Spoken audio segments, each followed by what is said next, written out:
Hulaan nyo guys kung ano yung ulam natin for today's video.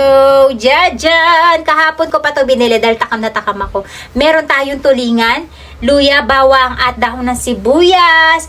At alam nyo ba guys na hindi tayo magpapaksiw dahil ito ang sikat na sushi or sashimi sa Mai Shikoku. Ganyan yung paraan ng pagkain nila doon na naging paborito ko guys. Hindi na tayo kailangan magbaksiw. Diretso na siya.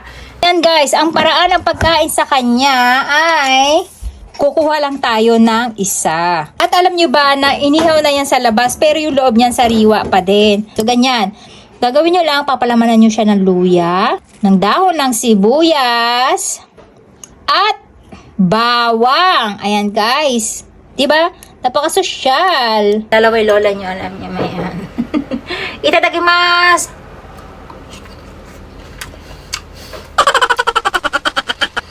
Alam nyo ba guys, yung sashimi na ganito, magsariwa, napakasarap.